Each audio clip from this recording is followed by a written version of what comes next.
The story kicks off with this young hero and his super hot girlfriend, Miria, who's got this healing power for the team, kinda like in World of Warcraft. And, it's like this stereotype where all the girls always pick the support role. But the cool thing is, their powers totally complement each other to take on these demons. No matter how messed up our main dude gets, she's always there patching him up. So he's on this mission to take down the demon lord and save the world. His girl's pretty worried about him because he's always out there fighting demons, never really taking time to be together, doing stuff that YouTube won't let me say. Anyway, our hero promises her that if they can defeat the demon lord and bring peace to the world, then they can tie the knot, have like 100 kids, and grow old together.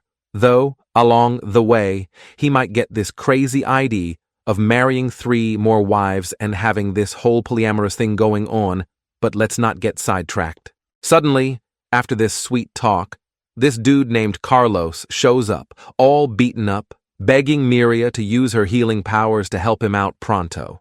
Next thing you know, a few hours later, Carlos is playing Twister with some chick, That game where everyone's trying their best to win while they're all tangled up. So this dude walks into the room to find his precious and loyal lady, because she's taking forever to come out of her room thanks to that gaming session. Plus, it's about time they went after the demon lord to finally kick his butt. But it seems Carlos isn't really into that. He's just all about playing Twister with chicks and only came here because the king told him to, so he can't go against his orders. Plus, a clueless and virgin guy like our main dude shouldn't be meddling in his business, cause Carlos can play with any woman he wants any time, and if he wanted, he could even steal our main dude's girl. So he warns him off before things get too heated. Our main dude gets mad at him and can't stand the thought of them looking at his girlfriend like that, especially cause they haven't even played Twister alone yet. So, our main dude straight up tells him to cut the crap. Right then, Miria shows up and tells our hero to chill and suggests they should head out together to get a head start on the journey. She also tells Carlos that once he's done with whatever he's doing, he should hurry up and join them ASAP. Outside the room, our main dude and Miria are talking and he apologizes for flipping out earlier cause he got way too angry in a split second. He glances at her, checking out her assets real quick, like a hormonal teenager on overdrive, but then quickly looks away, trying to think about something else. But it seems like Miria's up for playing a round of League of Legends with our young hero, hoping to finally get ganked from behind for once. However, our main dude still doesn't want to play with her. He wants to take Miria as his wife in holy matrimony after defeating the demon lord, cause that's his top priority, so she just has to wait for him to finish his mission. But as time goes by, it seems like Carlos and Miria are spending more and more time together, and as the weeks pass, the demons get stronger every time they get near the demon lord's lair. The 3 of them fight bravely, but our main dude notices that Miria's always protecting Carlos, and he feels like their relationship isn't the same as before. Lately, there's been more distance between them, and it's becoming more noticeable. So our main dude can't sleep, right? He's trying to chill out a bit, and as he's wandering down the hallway, he notices a light on in Carlos's room. Right then, he's got this bad feeling, like something's up, but he has no idea what he's about to walk into. He's straining to see what's going on in that room, and boom, he's hit with the awful surprise that his girlfriend is duoing in a League of Legends match with Carlos. He can't believe his eyes and thinks maybe he's under some kind of spell or hypnosis because he just can't process what's happening. And they're both trash-talking our main dude, saying he never wanted to play with Miria. Meanwhile, our main dude's feeling like he should have busted in there and taken Carlos out for good because he's been carrying Miria, but for some reason, he's frozen in place, like some external force is holding him back. He's still convinced he's under some kind of petrification spell, and all he can do is watch this awful scene unfold before his eyes. Seems like she's a real pro at being a good support in the game, because she knows all the character mechanics, even more than those Mobalytics guides could offer. Our main dude starts putting the pieces together and realizes it's been a while since they've been having these encounters, especially considering they were supposed to be ranking up to Diamond in the game with him, not with Carlos. Time keeps ticking away and he's still watching, thinking he needs to put a stop to this ASAP. It's been a while since he started watching the game and they're still ranking up, which seems kind of weird to him. Then our main dude's brain cells finally connect, and he remembers that his girlfriend is a healer, and she can heal Carlos whenever he gets tiered, so they could be playing all day like that. Carlos tells her that our main dude was a moron for not realizing what he's been missing out on all this time, having an amazing support like her on his team, who also knows how to navigate the game map like a pro. Miria tries to shut him up, but Carlos keeps going, telling her he always knew she'd been playing ranked alone all this time, and she'd always complain to our main dude, hoping he'd ask her to duo for a few games. But that day never came. Our main dude keeps watching them, seeing how things unfold between them, and he just can't take it anymore. He ends up messing his pants after seeing how effectively Carlos ganks all the enemy lines in the game.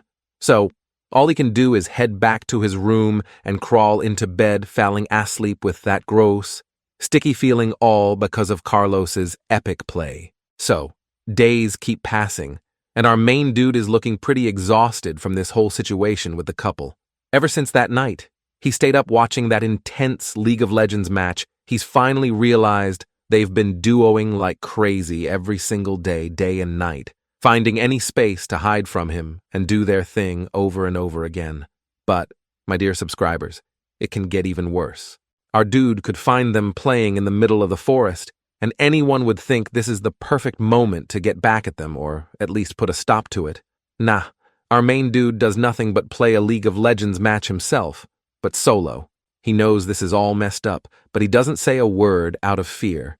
Even though all these negative emotions are swirling in his head, he's not planning on saying anything about it, because he needs both of them to defeat the Demon Lord. He's the hero who's going to take down this awful being and save everyone. So these two can wait until after his mission is completed. Finally, our hero has completed all the trials, and they've managed to reach the castle of the Demon Lord. However, both Carlos and Miria don't seem impressed at all. They have this carefree look on their faces. Our main dude pauses for a moment, then tells them they should enter right away. But Carlos asks him to hold on a second and suggests they should head back to the village. Our main dude is taken aback by what his buddy is saying, and Carlos explains they've fought through a horde of tough demons just to get here, and all their supplies and gear are worn out. So, they should take a moment to restock and heal up, because if they enter the castle like this, they could end up dead. However, our hero insists there's no time to waste on nonsense like this, so he can't just leave everything behind. Carlos sensed our protagonist was going to say these words, so he tells him it'll just be him and Miria going back, and he apologizes to our main dude for what he's about to do. Our main dude is completely shocked by what he's hearing, and then Carlos drops the bomb about his relationship with Miria and reveals she's pregnant with his child. Our hero is frozen in disbelief, and Carlos explains he was just playing around with her at first, but as they continued traveling together, their love grew stronger. Our hero asks Carlos if they'll come back after returning to the city to continue the quest for the Demon King, but it seems Carlos has no intention of continuing to fight demons and doesn't feel like battling the Demon King is really that important. Our main dude can't believe the betrayal and is about to attack him, but Miria stops him just in time, and our main dude can't believe they're doing this to him, so he has no choice but to accept what they've done and tells them to leave right now before he unleashes his fury on them. He'll defeat the Demon Lord himself. No need for anyone else. Carlos bids farewell to his companion. Our main dude can see Miria and Carlos hugging, unable to say a word until their silhouettes finally fade into the thick fog he's watching. Our hero thinks he's a total idiot and has made a huge mistake because he just lost his girlfriend and his buddy, all for wanting to take down the Demon Lord. He truly feels like he's the world's hero, and this is his purpose, and all he can think about is the Demon Lord. So he thinks that dude is to blame for all his misfortunes, and he's the only one in the wrong here, because if it weren't for him, he wouldn't need to be a hero and would still be Miria's boyfriend. Right now, he feels a huge resentment towards the Demon Lord. Our hero can't hold back anymore, and lets out a scream with all his might, unleashing all his power throughout the place, swearing he's gonna take him down, rip out his guts, and eat his dark demon heart. The only thing on his mind right now is annihilating this evil being, and he's not thinking about anything else. He keeps pushing deeper into the Demon Lord's castle, where a huge horde of monsters starts attacking all at once. But that's not stopping our hero from bravely fighting them off, while his mind is solely focused on the Demon Lord. So every attack he makes is stronger than the last, fueled by the rage and hatred he feels towards him. Finally, he reaches the throne, where our main dude is ready to put an end to this horror story he's been living throughout his journey. Our main dude leaps into the air and hurls himself with all his might at the evil king, planning to end his wretched life with a single strike. But just as he's about to deliver the fatal blow, he realizes that the king is a stunningly beautiful demon. He feels like this can't be real because he thought the Demon Lord was a dude, so he thinks he's caught in some kind of illusion and demands to see the king's true form. She explains that she's currently in her true form and doesn't understand what his deal is or why he stopped his sword in mid-swing. She tells him he's the hero, and if he wants to claim her demon head, he should just do it, 'cause she doesn't have the strength to defend herself against someone like him. She mentions he killed her son with a single swing of his sword, and he was much more powerful than she is, so she has no choice but to accept death at his hands. Our main dude is left pondering and reflecting on everything that's happened in his adventure, and the Demon Queen doesn't understand what's going on as tears start streaming from our main dude's eyes. He tells her not to say anything, 'cause she doesn't know everything he's had to go through to get here. So he'll chop off her head just like she's asking, and the world can be saved, and everything can go back to normal. The Demon Queen warns him that if he kills her, all the demonic beings below will die, but that wouldn't bring peace to the world. She explains that humans like him do whatever it takes to survive. In humanity, some people just focus on hunting animals and others for sport. So both races aren't that different from each other. Humans are worse than demons because demons never betray their comrades, while humanity as a whole has killed, betrayed, and destroyed more than any other species. So, she asks him to open his eyes to everything that exists, to take a look around for the first time in his life, and realize that things aren't as he thinks. Even now, the world is still full of conflicts and struggles, most of which are caused by men and women.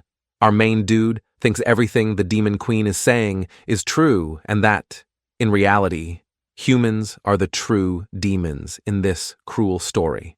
Plus, he keeps blaming Miria for betraying him with his buddy Carlos, so his regret still lingers. The Demon Queen empathizes with our main dude and understands the rage and desperation roaring in his heart. She feels that all that hatred isn't directed towards her and starts stroking his face to calm him down. Our hero drops his sword and quickly embraces her. The Demon Queen tells him that she's faced many heroes before, but never has one cried in her arms like this. But our main dude doesn't understand what he's doing right now. She tries to wipe away his tears, and suddenly he notices the Demon Queen's chest and wonders why he's having some really strange thoughts about her. The Queen explains that she's a woman and our hero is a man, and what he's feeling is just instinct, and the difference between their races is insignificant. He thinks she's really beautiful, so the decision will be up to him. The Demon Queen keeps teasing him to play a game of League of Legends for a few hours. Our protagonist still has doubts about it, considering she's a demon. She shows interest in playing for a while and gets closer to our hero. Suddenly, he's teleported to a completely strange place, a space completely different from the normal world. She tells him it would be disrespectful if he got ganked from behind on the queen's throne. However, our protagonist still seems very nervous, telling her it's his first time playing duo in this game, so the queen will take the lead for their first gank until he gets more comfortable, and they start queuing up for a game. This is his first time playing with a demon, and as time passes, our main dude starts getting used to this feeling. The demon queen thinks he's really cute, so she asks him if he'd like to be the next demon lord. They're creatures with long lives far beyond that of humanity, but they also have their limitations, which even the demon lord can't escape, because once they expend all their power, they age and eventually die. She explains that she's grown fond of him, and his power is worthy of a ruler's, but he's not so sure about joining the side of evil. She responds that if all demons are bad, then that would make humanity good. But it's not that simple to just group all demons and humans, and the distinction between good and evil doesn't make sense. The most important thing is to know oneself and what one wants to do. All his doubts have been cleared, so he's determined to become the new demon lord, thus becoming her husband. With this said, the demon queen asks him to keep playing so he can absorb all her demonic power, so he'll never have to sacrifice himself for anyone ever again. As time passes, he starts transforming more and more until he finally unleashes all his power thanks to absorbing all the energy of the demon queen. After several months, the kingdom that once had a hero was finally invaded and destroyed by the army of the demon lord, where we see humans perishing at the hands of the demon army. At the end of the story, Carlos ends up being brutally taken out by these underworld beings, and Miria, still pregnant, ends up being subdued by all of them and is forced to play League of Legends in a group with them too, where Miria can't do anything and apologizes with all her might to our dude while he's on the throne with his new wife. And he says that the person she knew in the past, the one who was always kind to her and truly loved her, is gone, and only the demon lord exists now. So Miria can only enjoy her new life where she'll be forced to play League of Legends with her new demon kids until she can't anymore, while our dude watches those interesting game matches.